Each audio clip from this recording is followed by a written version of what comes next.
2026 can be the best year of your life, but only if you start preparing now. At 22, I was broke, I was super lost, and I was terrified that I was never gonna figure out what I need to do. But now I run a multi-million-dollar business, and I feel like every new year is a basically completely different life for me. And if you can actually apply these 5 principles, then you can make 2026 one of the best years of your life, and I wanna help you do it. Number 1, fire yourself from jobs you're good at. Okay, the biggest threat to your future is actually not your weaknesses. It is your competence. It's what you're good at right now. So when I had my first company, this was about 10 years ago, I had been in sales my entire career. And so at my company, when we stand up the company, I'm selling people in the programs. And so I was the best salesperson that we had. So I stopped selling. So it felt like when I did that, people would be like, why would you do that? That's like the worst thing you could do because it feels like cutting off your right hand when you're right-handed. But the company didn't need another great salesperson. It needed somebody who could build a team of them. And so what I had to do, and what I've continued to do to build a company, I had to get bad at something. I had to be okay being bad at something new to become valuable in a new way. Something I talk to people about, entrepreneurs especially, time and time again, who you are today and all the things that you're so amazing at, all the things that you're great at, are all the reasons why you're not gonna be able to get to the next level. And it's like the hardest thing to hear because it's like you being really good at sales, you being really good at customer service, you being really good at building the product. Those become the reasons why you're not able to build a bigger company, not able to build a bigger business, and not able to attract a better team. And so what growth requires in anything is it requires trading mastery for incompetence. You feel like, well, now that I've mastered this thing, I'm done, and like I should just keep mastering it until I keep getting better. But the reality is that the next skill that comes once you've mastered something is not more of mastery. There's nothing more there. It's the top. It's getting bad at the new thing and then mastering that one until you hit the next ceiling. Every new level is going to demand a different version of you, which means that you have to kill the old one that you're very f***ing proud of and really f***ing good at. So in business, for example, a lot of the times people are like, I'm gonna delegate all this stuff that I'm bad at and hate. And that's a great way to start. In fact, that's how you usually should start. But that is not how you're going to keep growing. It is how you will maximize the current stage you're in, but it's not going to get you to the next stage. In fact, what gets you to the next stage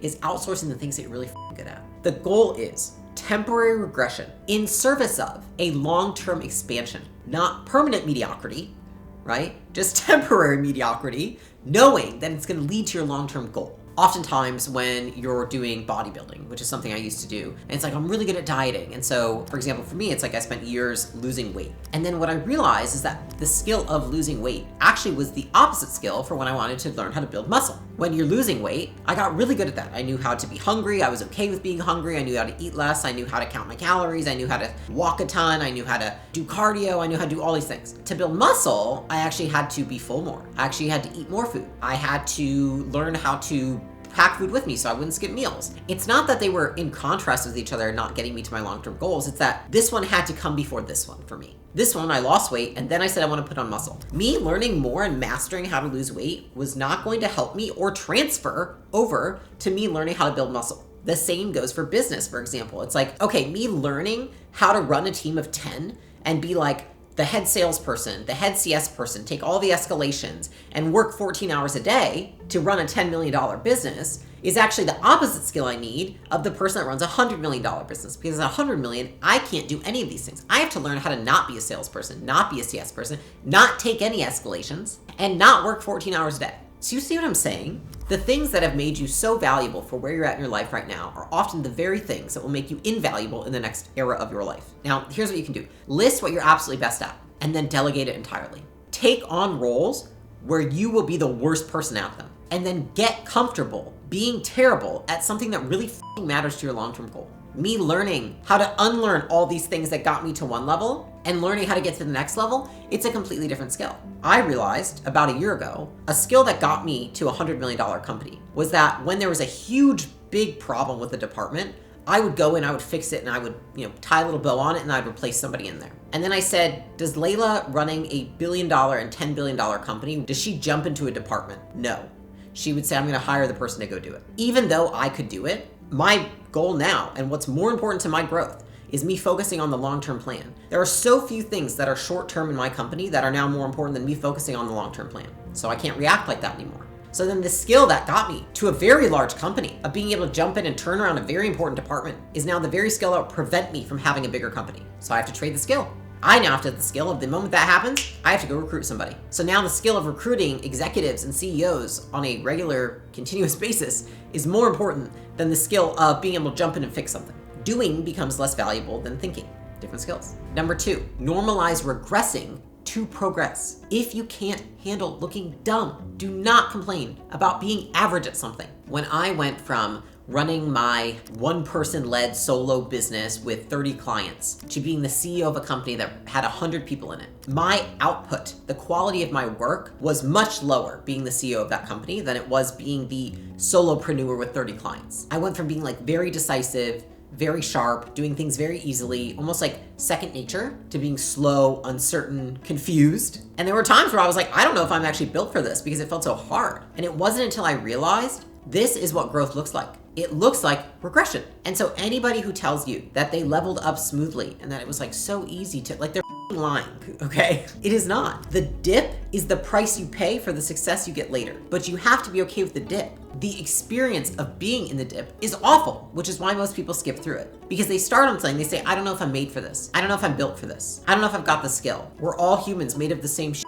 Seriously, like I say to people, I'm like, we're made of the same material. We're the same teddy bear. I don't know what else to say. You can do it. It's just that most people correlate the dip with meaning that they suck. The dip means that you're new. The dip means that you're trying. What happens after a dip? It has to come back up. And so like new skills, new roles, new scale, it all comes with a performance dip. It's not failure, it's a learning curve. And if you're not willing to look incompetent temporarily, then you will cap yourself permanently. Like, the willingness to suck is the price of admission to mastery. When you don't see that, then you risk staying in the dip forever because you're not actually learning. Then you're just suffering and you're ruminating and you're procrastinating. But like, every dip expires.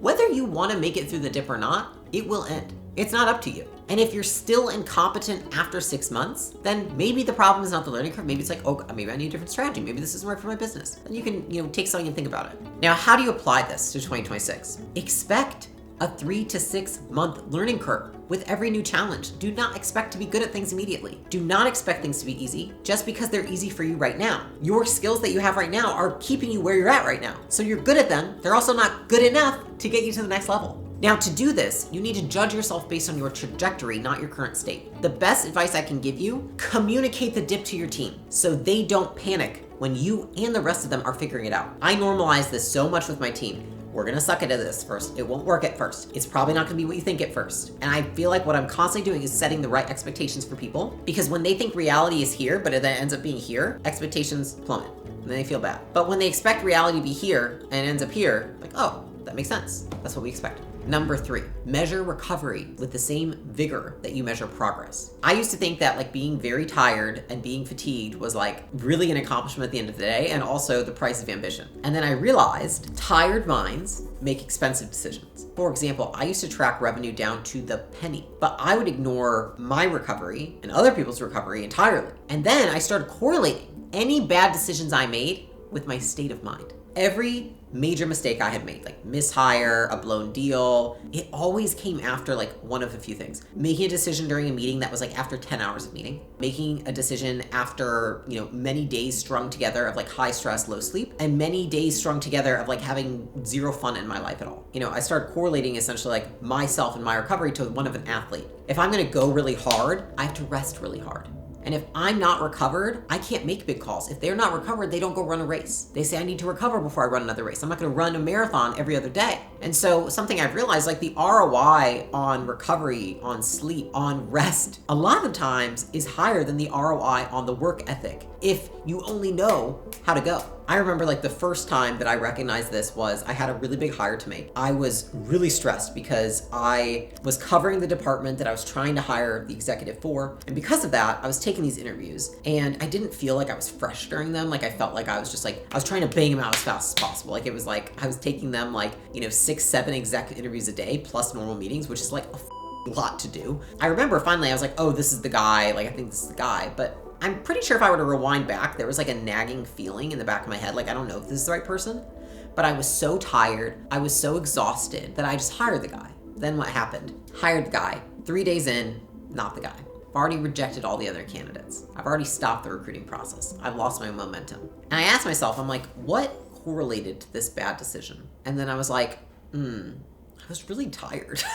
I was really tired. And when we're tired, sometimes we can't think as clearly as when we're well rested and when we're like recovered. And I was like, wow, me being tired is a threat to my business. Every decision that you make tired costs you twice, which is what I learned. Once in the bad call, and now once in the cleanup. So something that I have had to understand is that like you have to match your psychology with your biology. But I've had to learn your biology does help determine your judgment. When you treat recovering as a leading indicator, you're gonna prevent a lot of expensive mistakes that come from operating when you're really depleted. So something, for example, that I've trained myself to do is I know that past like 4:35, I don't make good decisions for my business. So when my husband comes to me and he says, hey, big decision, big thing, what do you think? I'm like, I'm gonna have to get back to you tomorrow. He's like, what do you mean? I'm like, I've had like a full day. Like I'm not putting my best brain juice to this. Like I can feel it. I don't have discretionary effort. And every time he's like, okay, whatever. Like I can tell, doesn't like it, but I feel good every time because I'm like, I'm not gonna give you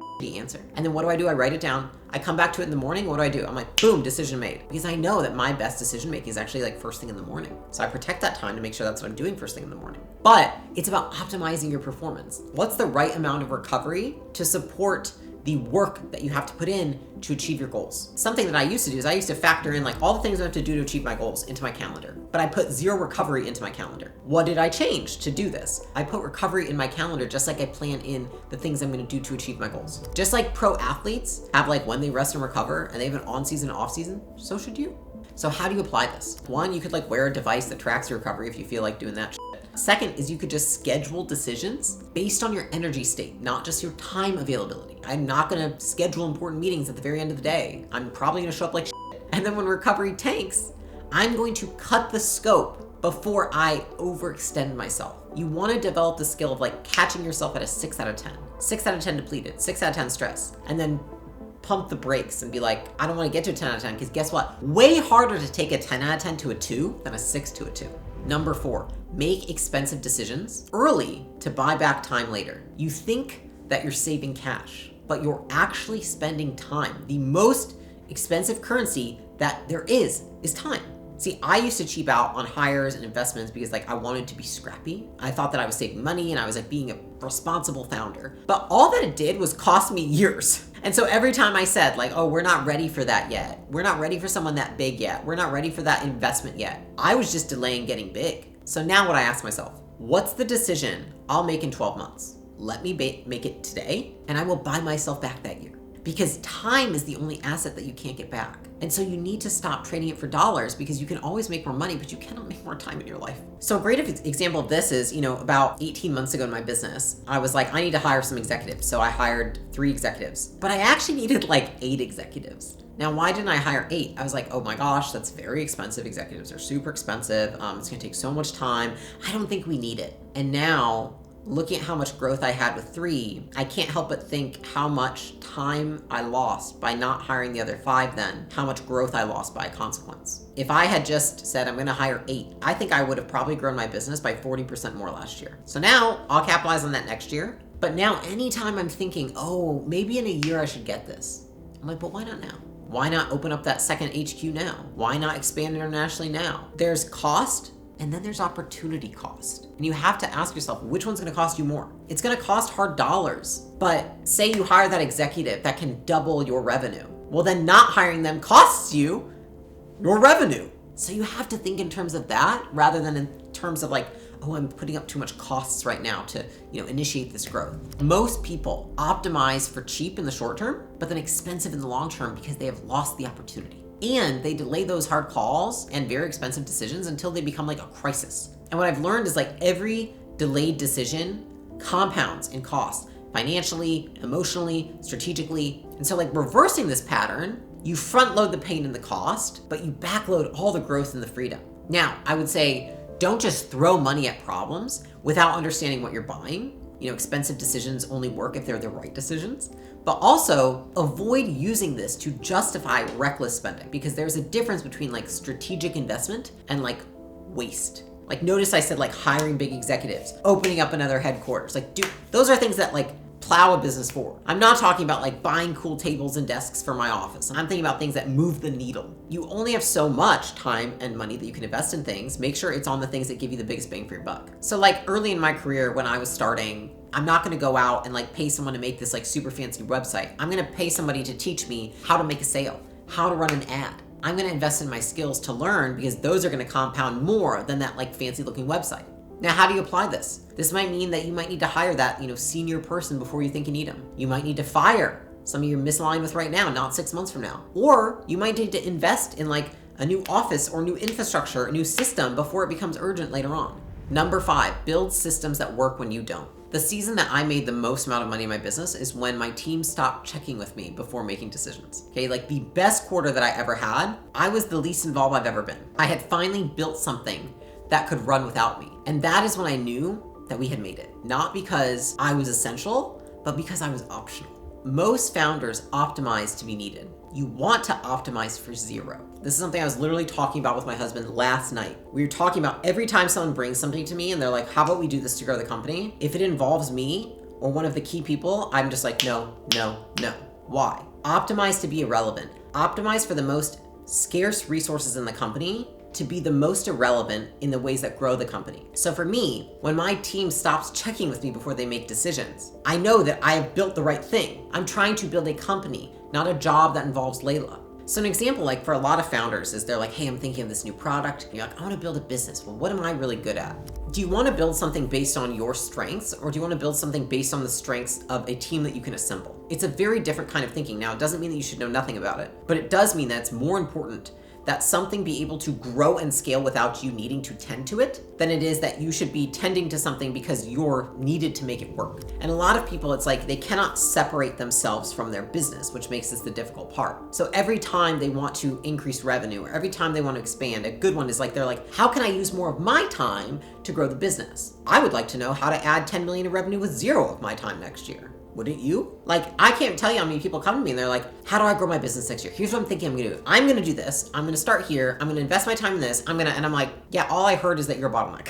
Optimize for founder at level 0. How do you double your business without doing anything? Because you're the bottleneck. And if you build your business based on the bottleneck, the moment your business needs you to function is the moment it stops scaling. And so many people set them up for failure from the get-go because they've already done this. Whereas if you have systems, right, which are like intentional decisions you've made ahead of time by other people, then you can have things grow without them falling apart if you're not involved. And your value to the business shifts from you being an execution to the architect of the business. Now, I would say this, you want to avoid building systems that require perfect conditions to function, right? Like if it only works when all the stars are aligned and the moon is bright and then it doesn't actually work. But you also want to avoid creating systems so rigid that they can't adapt when reality changes, because that doesn't work either. So how do you actually do this? Super simple.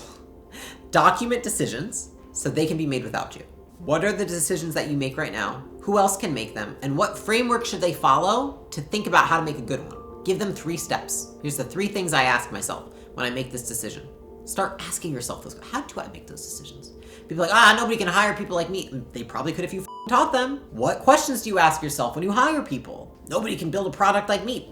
What questions do you ask when thinking about what product? Take a second, build some awareness in your loop, and then what will happen if you do this is that feedback loop solves problems, grows the company, and catches problems before they ever reach your desk. And so the goal is to create a system where it makes you unnecessary. The more necessary you are to the things that help you achieve your goals, the harder it's going to be to achieve really big ones. So now that you know how to make 2026 your best year yet, it can be just as important to know what can quietly destroy that progress. So watch this next video where I will show you the 9 things guaranteed to ruin your 2026.